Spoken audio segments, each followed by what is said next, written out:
When you call a story dark, there are always certain expectations, with violence at the forefront. However, by that metric alone, Kagurabachi has been a dark story since its inception. Matter of fact, all of Hokuzono's one-shots, all of Battle Shonen in general, would fall under that category. But they don't.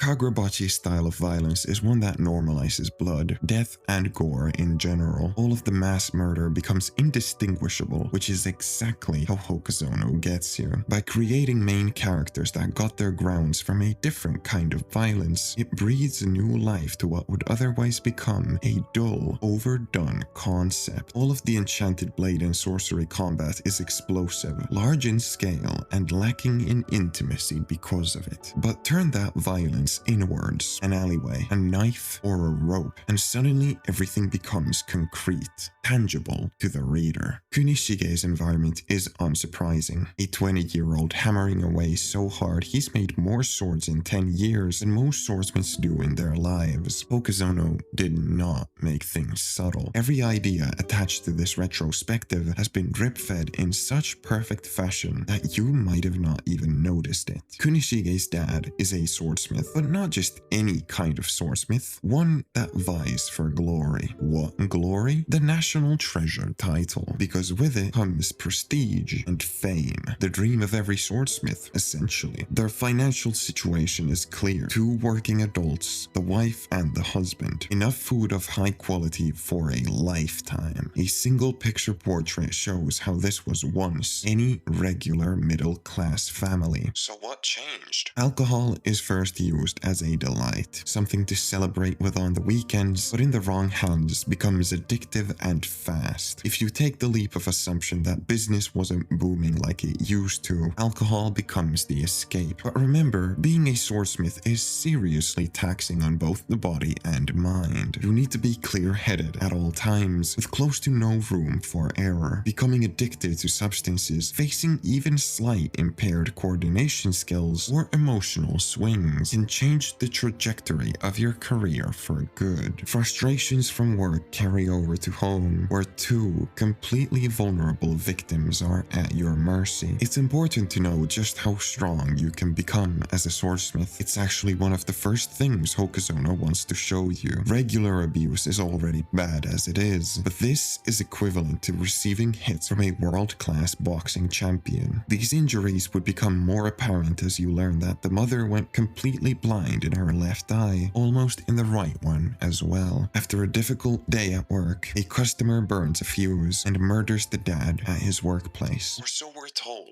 I doubt that's the case. This day happens to be Kunishige's 9th birthday. It also happens to be that the mother looks relieved in a way that completely captivates Kunishige's attention. While my interpretations are extremely skewed due to how similar this interaction is to Blood on the Tracks, the way the events are told in quotation marks further questions their legitimacy. An abuse victim snapping and enacting revenge on their abuser, a tale as old as time, and its path widely traceable to real-life cases, and the effect such an act would have on your mental state. All so clear. Quitting her job, unable to do anything but wallow in despair, turning to alcoholism. In a fit of rage, she wants Kunishige dead. This right here feels like the true story, with zero hesitation to kill and the eyes of someone who's lost it. Her perfect life gone because of addiction. Rather than seeking help, she was ready to throw it all away in a murder-suicide. There's a common overlap with notes in Kagurabachi. Its sender, unable to confront their own feelings, leaves it up to a piece of paper. To a large degree, it's cowardice, Samura running away from Iori, Kunishige's mother not being able to face her son. Before going further, I want you to just reflect on this behavior, and then reflect on the Kunishige that raised Chihiro. They say generational trauma and learned behavior haunts those who become victims of it. But look at Kunishige and his parenting. No alcohol, no physical violence. Instead of making swordsmithing a race for national glory, it becomes a father-son bonding exercise. Faced with emotional trauma that ruined his eating habits for life, and then against the responsibility of the malediction, we've seen characters end themselves for less. But he persevered. There's a general understanding that Kunishige is a letdown of a parent, and while this chapter doesn't excuse his behaviors, it sure does give all the reason for it. Rather than stunting his growth completely, I can do the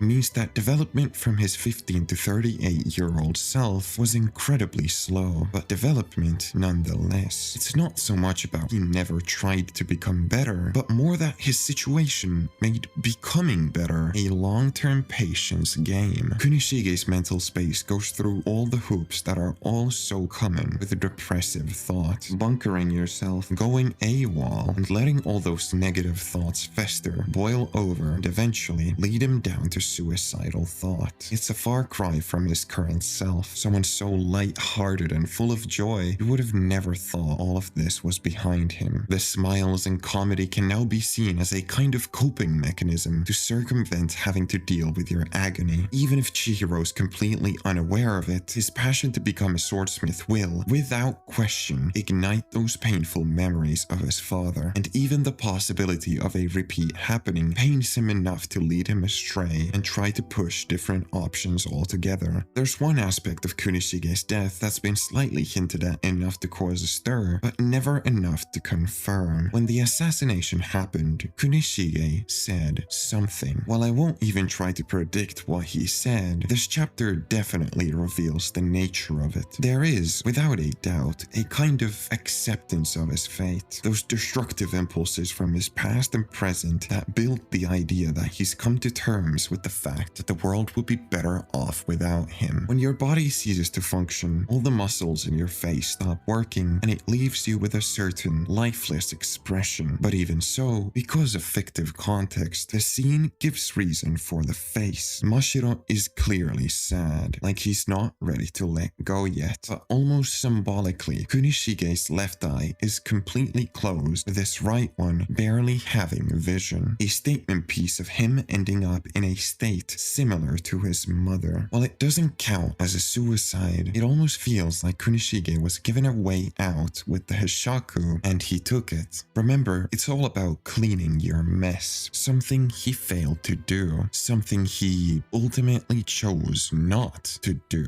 When you call a story dark, there are always certain expectations. This chapter met all of those expectations, grim without pulling punches and disfiguring someone's simple reality. But dark without reason is unrealistic. Humanity is the hopeful kind, and so the literal light that pierces through the darkness in this chapter introduces herself. Chiaki's namesake symbolism is only going to get deeper, and this chapter functions as a +1 to that growing roster. We're introduced to a lot of familiar symbols: alcohol, weather, water, and food. While the explicit story builds the relationship between the soon-to-be star-crossed lovers Kunishige and Chiaki, these elements are the primordial form of the enchanted blades. There's been a lot of theory towards where these ideas come from and to what degree they represent Kunishige's mental state, acting as the beacon. To save Chiaki becomes synonymous with to tame the Datenseki. To tame the Datenseki equivalent to the process and end result of creating the weapons. They become a kind of tribute, a sign of love towards her, and their components reflections of either the happy moments they shared together or the things they taught one another. Whether the firecrackers are a part of that, I found their symbolism a perfect finale to such a dark chapter. Fireworks are explosive, for all to see, a celebration of festivity and national pride. But these are firecrackers, the polar opposite. They're simple in design, even easier to light up, and the sparks they leave are so minimal in scale that only those in the near vicinity can see them. It's a moment for the two of them, Chiaki, Kunishige, nobody else. While I appreciate the Azami and Shiba Chibuling additions this chapter, it was crucial that this moment, this ultimate representation of love, is intimate. Fireworks have one more symbolic element to them: their short lifespan, launched up into the sky, burning a radiant color, only to dissipate soon after. Japan loves this motif more than you'd ever think to realize, and if fireworks represent something short-lived, then a firecracker is but a singular moment in time. The tactical placement of this flashback cannot be understated. You know that these days wouldn't last. Chiaki awakens her powers very soon after. We've got their vulnerable emotions on full display, speaking to both the passionate fire that burns inside them and the fire that would end up separating them. The fire that would revolutionize the world and the fire that would devour him without mercy.